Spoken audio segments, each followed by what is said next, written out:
Thanks for listening in this Monday afternoon to Around the Northwest. Now, there's not many of us can hold our breath for almost 6 minutes, but one person who can is Claire Walsh. Claire is a competitive free diver as well as a year-round sea swimmer. And she's a teacher of breathwork courses and the first person to represent Ireland at the Freediving World Championships in 2019. Born and raised in Kildare, which I may add is landlocked, but now luckily she lives by the coast with her husband Bowdy. And she spent her 20s living the life that she was supposed to live and did a variety of jobs, then found herself at the age of 32, single, living with her parents. So what did she do? Book a flight to South America and discovered freediving. Well, all of this and more is in a new book. It's called Underwater, How Holding My Breath Taught Me to Live. Claire Walsh, good afternoon.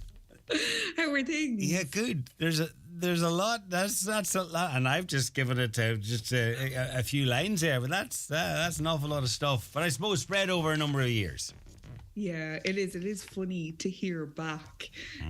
Listen out like that. It does. It sounds a bit mad. Yes. Well, it is all a bit mad because throw in some depression, some issues with your mental health, and a really bad bout of long COVID.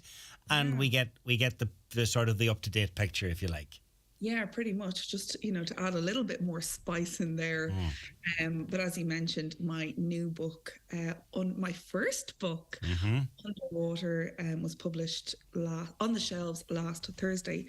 Right. And what it does is explain how freediving was, I suppose, a bit of a classroom, a bit of a way for me to muddle my way through all those things that you mentioned. That feeling of not quite being able to do things as you should. For example, find a partner, get somewhere to live, all those things that my contemporaries were doing. So, yeah, I headed off freediving, of all things. When you discovered freediving, was it almost a eureka moment in that this is what I want to do? This is it. This is me. I've found my calling. Yeah, I think I'd be fibbing if I said it was. Maybe in retrospect, knowing what was to come, it was. But no, at the time, it was just, so as you mentioned, so I was traveling, and let me paint you a little bit of a picture of what that looked like. I headed off, I think end of January 2015, and I've been talking to my brother who had gone to South America the summer previously, and whatever the conversation was, he said, play the yes game. I was like, okay, how do you play this game? He says, play the yes game. New experiences, new opportunities, just say yes. Don't think, just say yes. Now, in that, you do have to keep a couple of no cards in your back pocket for safety. But other than that, just go for it. So that's the kind of attitude that I set out with. So I said yes to meeting new friends. I said yes to paragliding, even though I have a horrific fear of heights. I said yes to, we're going to go and take a boat trip from Panama to Cartagena. Do you want to come? Yes. Yes, I do. So it just eliminated that sense of, that chance to overthink things. And that's how I found freediving. Now, looking back, it was something that intrigued me. I didn't really even need the yes card to want to try it, to be honest with you. It intrigued me. It was water. I'm comfortable. I'm competent in water. I wanted to give it a go. And was it specifically free diving, or were you doing other sorts of diving and somebody within the group was doing some free diving, or how did it work? I did the very first thing on my to-do list when I arrived out was do my scuba certification. So I went through the beginners and then the advanced, and then just wanted to get as many dives under my belt. I had plans to come back next year and I was going to be a dive master and maybe be an instructor. This is all scuba. And then I was introduced to free diving a couple of months in, and it just felt like it fit me a little bit more, or that it might fit me a little bit more. So I headed off to the island of Utila, which is an island off Honduras. And the first thing I did was book in to a freediving course. The second thing I did was go next door to a scuba diving school and book 10 dives. So all I wanted to do while I was there on that island was be underwater. So I was going to do free diving and I was going to do scuba diving. So the first thing I did was free diving. And I never put on a tank of oxygen onto my back again.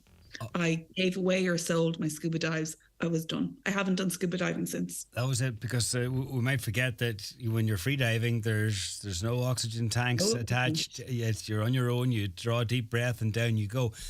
Tell us about that experience, or tell us about how it works exactly. You're on a rope. Is that right? You pull yourself down. So there are lots of different types of free diving. So essentially, if you leave the surface of the water and are holding your breath, you're free diving. So in my second chapter of the book, I talk about swimming lessons as a kid. And Dad used to throw rings into the deep end for us, and we would scramble, knocking each other out of the way to grab those rings from the bottom of the pool, from the deep end. That is essentially a crude introduction to free diving. So free diving can be that. But when I talk about free diving, usually I'm referring to depth training or competitions. So that is from a buoy or a platform on the surface. There will be a line extended down to whatever depth that you're aiming for. And you can descend the line whatever way. So there are a couple of different ways to do it. So you can pull down. That's called free immersion. You can swim down in a stroke that looks like breaststroke. So that's called no fins.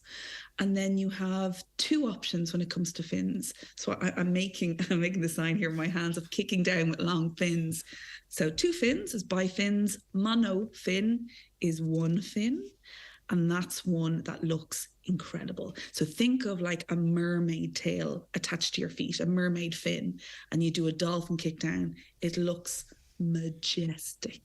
And competitively, are there, broadly speaking, two disciplines? One, how long you can hold your breath, and the other, how deep you can go? No, so there's a couple of different disciplines. So it's divided into pool and depth. So pool is done in the pool, and that is distance underwater or time. So that discipline, I go through, there is a chapter, a kind of a glossary of all these terms in the book. So time, it's called static apnea. And that kind of describes it in that you are lying still on the surface of the water, not moving. So that typically will be your longest breath hold. And then the depth disciplines, like I said, are meters below the sea level. And then that's subdivided into how you descend. So whether that's pulling yourself down, no fins, or the different type of fins. You can hold your breath for almost 6 minutes. And for most of us, if we were underwater and, went beyond 1 minute and, who knows, maybe two. Just to put it in perspective, that's the length of Bohemian Rhapsody played in full. And that's a really long song. And that's a really long song. So when you're down underwater and at depth, because you've gone down to what, like 60 meters, when you're at depth and you're holding your breath, are you in a different? What's going through your mind? Are you in a different place? Is it relaxing for you, or is it you're preoccupied with the mechanics and about how deep you can go, how long you think you'll last, when do you need to turn around, or what is it? So the very first thing I did with this book was describe all of that, and the reason I did that because it sounds mad. Like, let's face it, if you're from Kildare, you're surrounded by other counties, describing wanting to go underwater for any length of time sounds a bit bonkers. Mm-hmm. And then if you do a bit of Googling, you come up with that very sensational headline of second most dangerous sport in the world. So suddenly it doesn't look bonkers, it looks really dangerous. So what I wanted to do on my very first piece that the readers would engage with is describe it in every single beautiful, calming detail. So let me take you through just a little bit of a dive. And that part is called free fall. So free fall comes when, let's take free immersion. I've pulled myself down on the rope. I've overcome positive buoyancy. So I'm not going towards the surface. I'm now sinking. I'm softening my body. I usually close my eyes. I send my attention all the way throughout my body. I might start on my feet. Am I holding tension in my ankles? No, I'm not. I can feel them trailing through the water. I can feel the colder water going over my feet. It's exquisite. So once I've made sure that all my body is as relaxed, as soft as it can be, I'll tuck my chin into my chest a little bit, making sure my neck is nice and relaxed, close my eyes, and then all that's left to do is relax. It's not drift off into a sleep, but it's not far off it either. Mm-hmm. It is, I describe it in the book as flying, that magical sort of Peter Pan flying.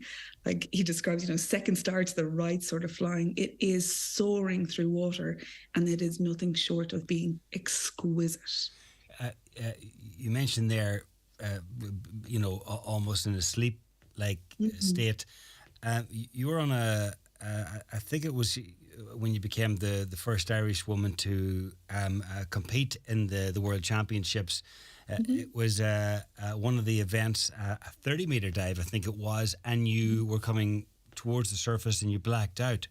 Now, I blacked out on the surface. On the surface. Yeah.